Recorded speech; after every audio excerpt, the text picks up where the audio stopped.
비슷한 답장을 하루에 20번 이상씩 쓰시는 분들 있으시죠? 저는 하루에 6, 70개를 썼습니다. 저녁 먹고 앉아서 새벽까지 쓴 날도 있었어요. 수강생들이 매일 문제를 풀고 제가 정한 양식대로 네이버 카페에 글을 씁니다. 그러면 그거를 제가 하나하나 읽고 피드백을 해줘야 돼요. 근데 지금은 이래요. 아침 10시에 제가 아무것도 하지 않아도 어제 올라온 글들이 다 읽혀져 있고 피드백 초안까지 쓰여 있어요.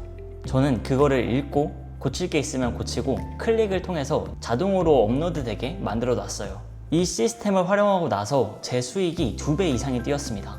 오늘은 제가 이 시스템을 어떻게 만들었는지, 또 어떤 일을 AI한테 넘기고 어떤 일은 끝까지 사람이 해야 하는지에 대해서 말씀드리도록 하겠습니다. 이게 제가 실제로 사용하고 있는 페이지예요. 아침 10시가 되면 네이버 카페에서 새로운 글들을 새롭게 불러오게 됩니다. 그 다음 이 수강생이 이전에 작성했던 기록과 제가 줬던 피드백을 찾아서 같이 읽어요. 그리고 제가 만들어 놓은 것 기준으로 분석을 하고 여기에 피드백 초안을 작성해 놓습니다. 제가 아침에 들어와서 하는 건 이거예요. 원문 한번 보고 AI가 작성한 피드백을 읽고 조금 어색하면 수정을 하고 카페에 댓글 작성 버튼을 누릅니다. 처음에 저는 피드백을 쓰는 게 힘든 건 줄 알았습니다. 하루에 4시간 이상씩 투입하면서 수강생들의 모든 글을 읽어봤고 거기에 해당하는 피드백을 해줘야 됐었어요. 이 피드백이 한때는 너무 힘들어서 이 사업을 하기 싫어지는 지경까지 가기도 했습니다. 그 뒤에는 수강생 수를 줄였어요. 왜냐면 피드백을 작성을 할 때 일단 학생이 적은 피드백을 읽어야 돼요. 그리고 그 사람이 지난주에 어떻게 썼는지도 봐야 됩니다. 그때 제가 뭐라고 했는지, 지금이 며칠 차인지, 이 수강생의 성적이 오르고 있는지 이거를 추적을 했어야 됐어요. 이거를 찾는 데만 5분 이상이 걸렸습니다. 쓰는 거는 그거를 생각해서 써서 더 오래 걸렸던 것 같아요. 만약에 제 수강생이 60명 이상이라면 찾는 데에만 4, 5시간씩 쓰는 거였어요. 저는 이 숫자를 보고 좀 멍했습니다. 그때 제가 처음 깨달았어요. 제가 자동화해야 했던 첫 번째 일은 피드백 작성이 아니라 검색이었습니다. 저는 계속 피드백 쓰느라 너무 바쁘다 라고만 했는데 실제로는 찾고 옮기고 또 정리하느라 시간을 엄청 많이 쓰고 있더라고요. 자동화를 만들 때도 마찬가지입니다. 내가 힘들다고 느끼는 일이랑 실제로 시간을 잡아먹는 일이 다를 수 있어요. 그래서 자동화하기 전에 먼저 시간을 한번 재봐야 됩니다. 이게 꼭 피드백 업무일 필요는 없어요. 컨텐츠를 만드시는 분이라면 정말 오래 걸리는 일이 대본을 쓰는 일일까요? 아니면 그 전에 자료를 찾고 지난 컨텐츠를 찾고 파일을 정리하는 시간일까요?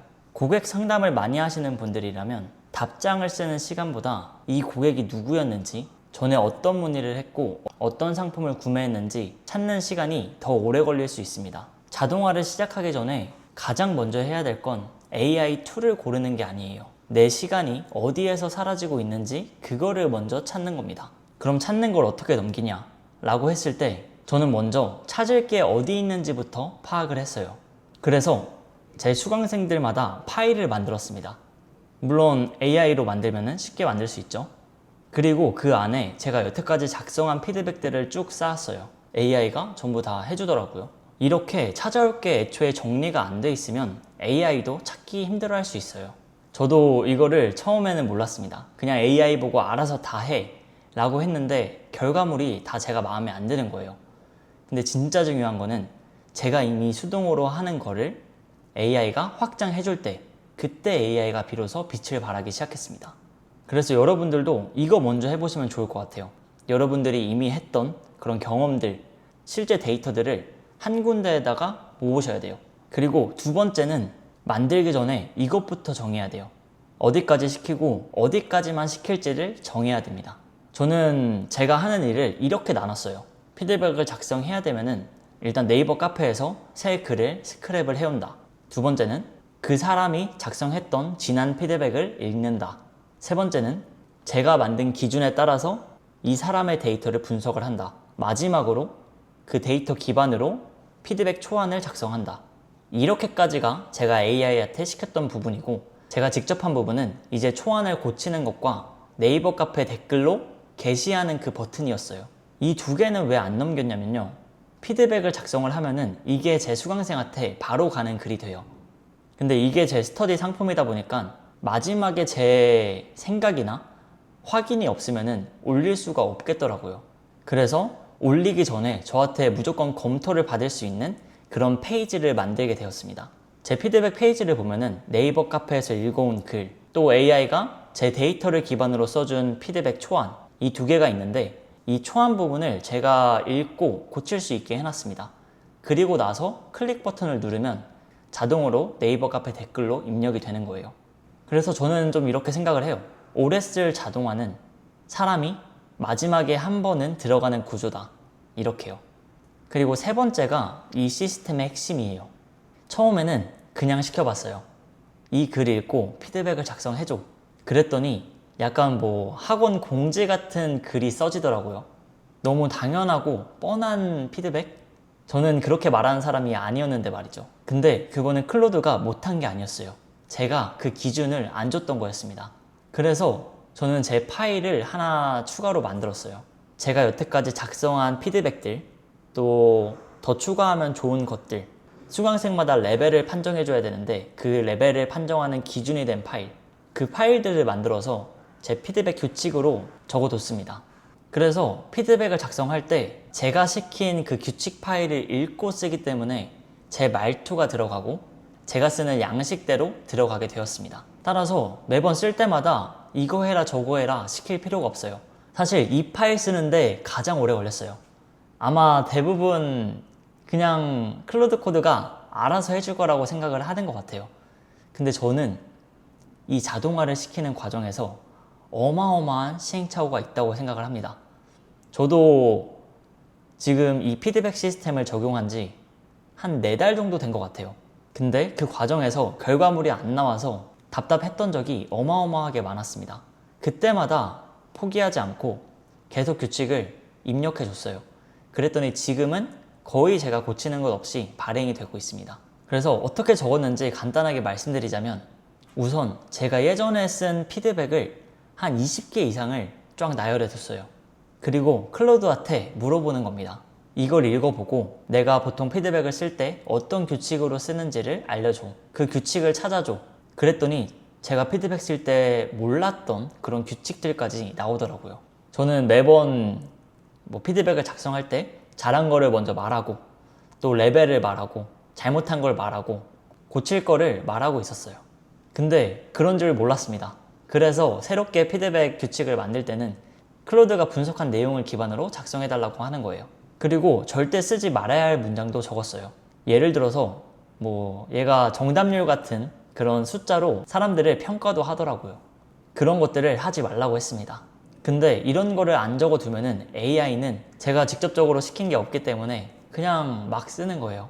제가 선호하지 않는 방식으로 말이죠. 클로드 규칙서를 적을 때는 안 할 거를 적는 게 할 거를 적는 것보다 중요하더라고요. 따라서 여러분도 매일 똑같이 작성하는 글, 또 문의 내용 이런 것들을 작성할 때 매일 쓰는 답이 있으시면 내가 어떤 기준으로 써야 되는지 한번 적어보시기 바랍니다.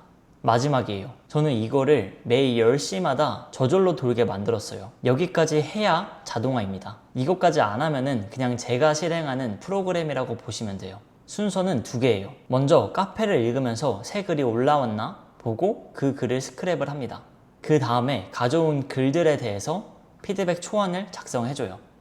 그리고 멈춥니다. 대기 상태로 남겨두는 거죠. 그러면 이제 제가 매일 10시 이후에 컴퓨터를 켜면은 알아서 그 피드백이 작동을 하고 초안까지 써주는 상태가 완성이 되는 거예요. 이제 한 피드백에 원래 같은 경우는 10분을 썼던 거를 지금은 1분도 안 써서 끝내고 있습니다. 실제로 이렇게 해서 제가 30명까지 줄였는데 더 적은 시간을 쓰면서 수강생을 2배 이상으로 받을 수 있게 됐어요. 저는 이걸 만들고 나서 피드백을 이전보다 더 잘 쓰게 됐어요. 그리고 수강생들의 후기를 보면은 피드백을 이렇게까지 작성해 주시는 분이 없다. 피드백 상세하게 작성해 주셔서 감사하다. 이런 글들을 너무 많이 받았습니다. 근데 이렇게 하는 과정에서 제가 느꼈던 게 뭐냐면 자동화가 있으면은 시간을 물론 아껴줄 수 있어. 근데 더 중요한 게 이걸 자동화하는 과정을 통해서 제 규칙 파일을 처음부터 봅니다. 그러면 제가 어떤 식으로 피드백을 쓰는지 알게 돼요. 제가 사업을 지금 3년 차로 하고 있는데 그동안은 제가 피드백 쓰는 거에 대해서 기준을 정한 적이 없었거든요. 사업에서 기준은 무척 중요하고 이 기준을 시스템화하는 게 엄청나게 중요한데 그거를 안 했던 거예요. 그래서 보통 사업을 하게 되면은 반복적인 거를 시스템화해서 남들한테 위임을 하죠. 그거를 저희는 AI한테 위임을 하는 겁니다. 여기까지가 제가 만든 방식이고요. 딱 이 네 가지만 기억해 주시면 됩니다. 첫 번째는 시간을 한번 재보세요. 내 일이 어디에서 진짜 오래 걸리고 있는지 찾아야 됩니다. 두 번째, 일을 쪼개세요.